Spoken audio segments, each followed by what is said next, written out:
Post phone అయింది అనుకుంటున్నావు bro పెద్ద మూవీ?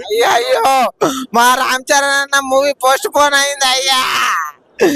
మాకు ఇట్లా చేస్తారని నేను అనుకోలేదు. ఒక్కటి చెప్తున్నా మూవీ టీమ్ కి, ఇగో అన్న మూవీ గనక జల్దీ రిలీజ్ చేసలేరు అనుకో ఇక ఏం లే, ఇక బాగాలేకుండా చూడు. ఎందుకంటే రామ్ చరణ్ అన్న అంటే చాలా ఇష్టం. అలాంటి మంచి వ్యక్తి సినిమాలని అసలు ఇట్లా పోస్ట్ పోన్ చేయకండి అయ్యా, చేయకండి అయ్యా, చేయకుర్రీ చేయకుర్రీ.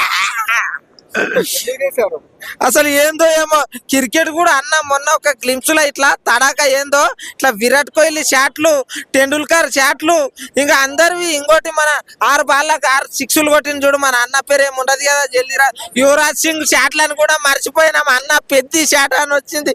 అటువంటి పెద్ద మూవీని ఏందయ్యా మీరు పోస్ట్ పోన్ చేస్తే ఈ క్రికెట్ లవర్స్ కానీ ఇక ఈ టోటల్ ఆంధ్ర తెలంగాణలో ఉన్న అందరు అభిమానులు ఏమైపోలే ఒకసారి ఆలోచన చేయండి. అయ్యో ఓ డైరెక్టర్ సాబ్ జల్దీ రిలీజ్ అయ్యి ఉంటా బాయ్. కాదు బ్రో, అంటే వేరే వాళ్ళు ఏమంటారు అంటే అప్పుడు దురేందర్ సింగ్ సినిమా ఉంది, ఆ సినిమాకు భయపడే పోస్ట్ పోన్ చేశారని కొంతమంది అంటున్నారు. మీరేమంటారు?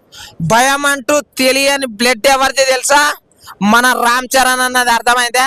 రామ్ చరణ్ అన్న మూవీలకు కానీ ఒకరి మూవీలకు దాంట్లోకి భయపడాడు. ఎందుకు తెలుసా? మెగాస్టార్ కొడుకాడా. మెగాస్టార్ ఎవరు అనుకున్నావు? తోప్ తురుమ్ఖాను అట్లుంటది. మళ్ళా ఆయన సినిమా మాత్రము పోస్ట్ పోన్ చేయడం మాత్రం చాలా అంటే చాలా బాధాకరం.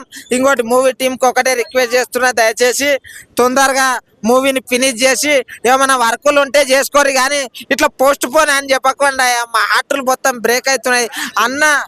అన్న షాట్లని ఇగో ఇట్లా పెద్ద ఇట్లా ఇట్లా గుద్ది ఇట్లా కొడితేనంటే ఏం షాట్ అది? పెద్ద షాటు, పెద్దగా ఉంటది ఆ షాటు. అటువంటి షాటు మీరు ఆ షాటులు కూడా మాకు చూపించకుండా పెడితే ఏందే ఇది?